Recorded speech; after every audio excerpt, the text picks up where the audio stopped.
दोस्तों कहानी शुरू होती है और हम देखते हैं कि पूरी दुनिया में जंग छिड़ चुकी है। इस जंग में सभी देश परमाणु हथियार का इस्तेमाल करते हैं, जिससे होता तो कुछ नहीं बस पूरी दुनिया बर्बाद हो जाती है और सभी इंसान मारे जाते हैं। आगे हम देखते हैं कि इस बर्बाद दुनिया में सिर्फ 3 ही इंसान जिंदा बचे थे और ये तीनों एक सुनसान जगह पर बेहोश पड़े हुए थे। तभी उनमें से एक लड़की को होश आता है जिसका नाम शातिर शीला था। वो होश में आते ही जोर से चिल्लाने लगती है क्योंकि वो इस बीहड़ को देखकर काफी डर गई थी और उसे यहाँ पर दूर दूर तक कोई भी नजर नहीं आ रहा था। उसे बस ये याद था कि वो कल रात को अपने बॉयफ्रेंड पप्पू पाइथन के साथ एक पार्टी में थी, लेकिन वो वहाँ से यहाँ पर कैसे पहुंची इसके बारे में उसे कुछ नहीं पता था। अब वो खड़ी होती है और अपने आसपास देखने लगती है। तभी उसकी नजर अपने बॉयफ्रेंड पप्पू पाइथन पर पड़ती है जो कि थोड़ी ही दूर बेहोश पड़ा हुआ था। वो जैसे ही उसके पास जाती है तभी पप्पू पाइथन को भी होश आ जाता है। पप्पू पाइथन इस नई जगह को देखकर हैरान हो जाता है, पर जब वह शातिर शीला को देखता है तो वह बहुत खुश होता है क्योंकि कल रात वो दोनों एक पार्टी में थे और पार्टी के बाद उनका मजदूरी करने का प्लान था। लेकिन तभी वहाँ पर एक धमाका हुआ और ये दोनों यहाँ पर पहुँच गए। उनको ये तो नहीं पता था कि वो दोनों यहाँ पर कैसे पहुँचे, लेकिन एक दूसरे को जिंदा देखकर वो दोनों बहुत खुश थे।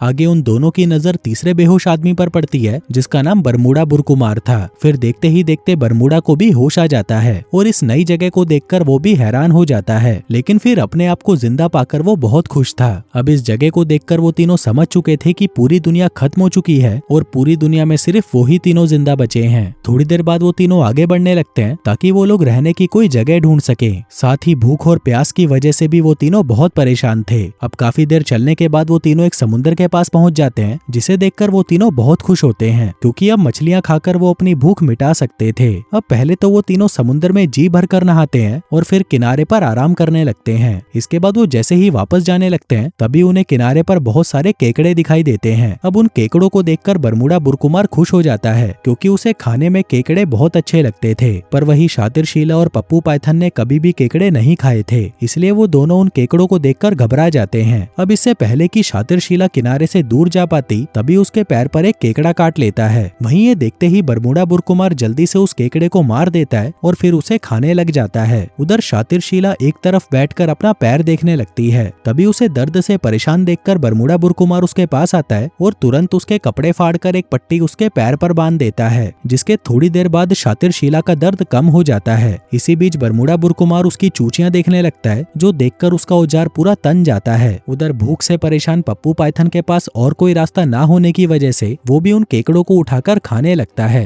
दूसरी तरफ बरमूडा बुरकुमार शातिर शीला के बदन को छूने लगता है जिससे शातिर शीला गर्म हो जाती है और तभी बरमूडा बुरकुमार उसके खेत में खटर खटर खटर खटर अपना ट्रैक्टर चलाने लगता है। थोड़ी देर बाद वो तीनों फिर से आगे बढ़ने लगते हैं ताकि वो लोग रहने की कोई जगह ढूंढ सके। थोड़ी देर चलने के बाद उन्हें एक घर नजर आता है। वो तीनों जल्दी से उस घर में आते हैं, लेकिन अंदर आकर वो देखते हैं कि इस घर में ना तो पीने का पानी था और ना ही खाने की कोई चीज पड़ी थी। पूरे घर में कोई इंसान भी नहीं था, बस एक कुत्ता था जो छुपकर उन्हें ही देख रहा था। आगे जैसे ही वो तीनों घर से बाहर आते हैं तो उनकी नजर उसी कुत्ते पर पड़ती है जो उन्हें छुपकर देख रहा था। तभी वो कुत्ता उन्हें देखकर भौंकने लगता है, जिसे देखकर वो तीनों समझ जाते हैं कि वह उन्हें कुछ दिखाना चाहता है, इसलिए वो तीनों उसके पीछे पीछे जाने लगते हैं। अब काफी देर चलने के बाद वो तीनों एक हरी भरी जगह पर पहुंच जाते हैं। उस जगह को देखकर वो तीनों बहुत खुश होते हैं क्योंकि वहाँ पर खाने पीने की बहुत सी चीजें थीं। वहाँ खाने के लिए कई तरह के फल थे और पीने के लिए साफ पानी भी था। कहा जा सकता है कि जिंदगी जीने के लिए यहाँ पर सब कुछ मौजूद था, इसलिए वो तीनों यहीं पर रुकने का फैसला कर लेते हैं। थोड़ी देर बाद रात हो जाती है और वह तीनों आग जला लेते हैं और उसके पास बैठकर फल खाने लगते हैं। वो कुत्ता भी उसी जगह पर घूम रहा था और उसने अभी अभी एक खरगोश का शिकार किया था। वो उस खरगोश को नीचे रखकर भौंकने लगता है और वह तीनों उसकी आवाज सुनकर घबरा जाते हैं। उन्हें लग रहा था कि शायद जंगल में कोई खतरा है, इसलिए वो कुत्ता इतना भौंक रहा है।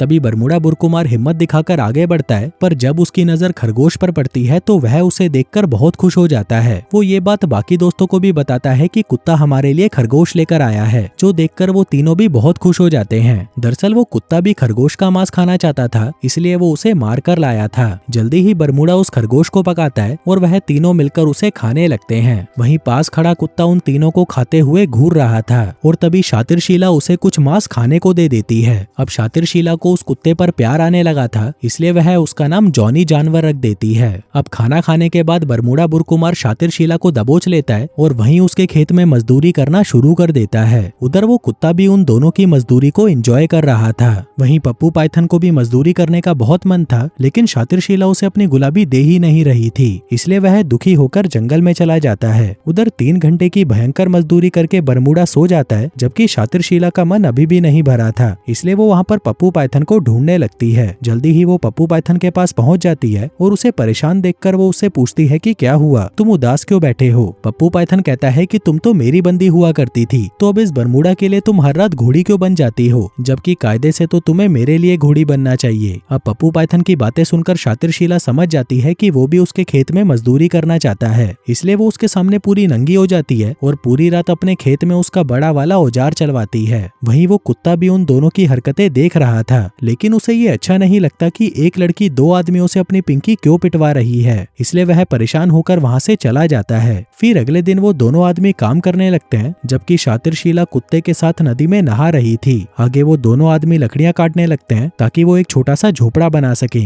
वहीं शातिरशीला उस कुत्ते के साथ जंगल में घूमने निकल जाती है। इसी बीच वह कुछ फल देखकर उसे खाने लगती है, जबकि वो कुत्ता एक खरगोश के पीछे लग जाता है। दरअसल वो फिर से उस खरगोश का मांस खाना चाहता था, इसलिए वो जल्दी ही उसे मार देता है। आगे वो तीनों उस खरगोश को पकाकर खाने लगते हैं। हम देखते हैं कि उन तीनों की जिंदगी आराम से कट रही थी। वो तीनों बस दिन भर खाते पीते और रात को मजदूरी करते थे और ऐसे करते करते कुछ साल यूं ही गुजर जाते हैं। हम देखते हैं कि उन तीनों के कपड़े फट चुके थे और वो लोग नंगे पुंगे यूं ही इधर उधर घूमते रहते थे। इसी बीच जब उनका मजदूरी का मन करता तो वो शातिरशीला को कहीं भी पकड़कर लपेट देते। वो तीनों यहाँ पर रहते रहते जंगली बन चुके थे। वो किसी आदि मानव की तरह जानवरों का शिकार करते और उन्हें पकाकर खा जाते। फिर ऐसे ही एक रात जब शातिरशीला मछली पका रही थी, इसी दौरान पप्पू पाइथन एक मरा हुआ हिरण उसके पास लेकर आता है। वहीं शातिरशीला को हिरण का मांस बहुत पसंद था, इसलिए वह उसको देखकर खुश हो जाती है। दरअसल पप्पू पाइथन ने बहुत ही मुश्किल से उस हिरण का शिकार किया था। वहीं बरमूडा बुरकुमार हिरण को देखते ही उस पक्षी को दूर फेंक देता है, जिसको वो कुत्ता मारकर उनके लिए लाया था। जल्दी ही वो तीनों उस हिरण का मांस पकाकर खाने लगते हैं। तभी वो कुत्ता भी उनके पास खाने के लिए आता है, लेकिन वो दोनों उसे गालियां देकर भगा देते हैं। अब खाना खाने के बाद शातिरशीला उनके बनाए हुए झोपड़े में चली जाती है। वहीं पप्पू पाइथन जब उसके पीछे जाने लगता है, तभी बरमूडा बुरकुमार उसे रोक देता है। कहता है कि आज उसके खेत में पहले मैं मजदूरी करूंगा। पप्पू पाइथन कहता है कि नहीं, आज मुझे पहले करना है, लेकिन बरमूडा बुरकुमार जिद पर अड़ जाता है और कहता है कि चलो इसका फैसला हम लड़कर कर लेते हैं। अब ये सुनते ही पप्पू पाइथन की फट जाती है, इसलिए वह बरमूडा बुरकुमार को अपना पसंदीदा चाकू निकाल कर देता है और कहता है कि भाई प्लीज मुझे पहले जाने दो। अब उस चाकू को लेकर बरमूडा भी खुश हो जाता है और वह पप्पू पाइथन को पहले अंदर जाने देता है। अब पप्पू पाइथन झोपड़े में जाता है, जहाँ पर शातिरशीला घोड़ी बनकर पहले से ही उसका इंतजार कर रही थी। वहीं बाहर बरमूडा बुरकुमार उस कुत्ते को डराकर वहाँ से भगा देता है। अगली सुबह शातिरशीला नदी में नहाने लगती है और वहीं वो कुत्ता भी दूर खड़े उसे देख रहा था। आगे नहाने के बाद वो झोपड़े में आती है, जहाँ उसे वो दोनों आदमी कहीं नजर नहीं आते। दरअसल वो दोनों शिकार पर गए हुए थे। तभी वहाँ पर वो कुत्ता आ जाता है और शातिरशीला पर भौंकने लगता है। वहीं शातिरशीला ये देखकर डर जाती है और वहाँ से भाग जाती है। फिर रात को जब वो दोनों आदमी वापस आते हैं तो उन्हें वहाँ पर शातिरशीला नंगी बैठी हुई मिलती है। वहीं वो कुत्ता भी उन दोनों पर भौंकने लगता है, जो देखकर बरमूडा बुरकुमार को गुस्सा आ जाता है और वह उस कुत्ते पर हमला कर देता है, लेकिन उसका निशाना चूक जाता है। तभी वो कुत्ता उस पर टूट पड़ता है और देखते ही देखते वो कुत्ता बरमूडा बुरकुमार को जख्मी कर देता है, जिसके बाद वो दोनों डरकर वहाँ से भाग जाते हैं। कुछ देर बाद पप्पू पाइथन वापस आकर उस झोपड़े में आग लगा देता है, क्योंकि उसे शातिरशीला पर बहुत गुस्सा आ रहा था। वहीं शातिरशीला और वो कुत्ता भी उसी झोपड़े में थे, लेकिन किसी तरह वो दोनों बाहर आ जाते हैं और तभी पप्पू पाइथन वहाँ से भाग जाता है। अब शातिरशीला को लगता है कि शायद ये काम बरमूडा बुरकुमार का है। उधर वो कुत्ता बरमूडा के पीछे पड़ जाता है, लेकिन तभी मौका देखकर बरमूडा उसके ऊपर हमला कर देता है और उसे मारने की कोशिश करता है। इसी दौरान पप्पू पाइथन भी वहाँ पर आ जाता है, जिसके बाद वो दोनों मिलकर उस कुत्ते को मार डालते हैं। वहीं उनका पीछा करते करते शातिरशीला भी वहाँ पर पहुँच जाती है और उसे पता चल जाता है कि इन दोनों ने मिलकर ही जॉनी जानवर को मारा है। यह देखकर वो बहुत ज्यादा डर जाती है और वहाँ से भाग जाती है। उधर पप्पू पाइथन उसे रोकने की कोशिश करता है, लेकिन तब तक शातिरशीला जंगलों में कहीं गायब हो चुकी थी। फिर अगली सुबह बरमूडा बुरकुमार शातिरशीला को पकड़ लेता है। वो उसके खेत में मजदूरी करने ही वाला था कि तभी पप्पू पाइथन आकर उसे रोक लेता है, जिसके बाद उन दोनों के बीच में घमासान लड़ाई होती है और इस लड़ाई में पप्पू पाइथन बरमूडा बुरकुमार को मार डालता है। फिर कहानी के अंत में हम देखते हैं कि अब इस धरती पर शातिरशीला और पप्पू पाइथन ही बचे थे और अब वो दोनों खुशी खुशी अपनी जिंदगी एक साथ बिताने लगते हैं। और दोस्तों, इसी के साथ ही ये कहानी यहीं खत्म हो जाती है।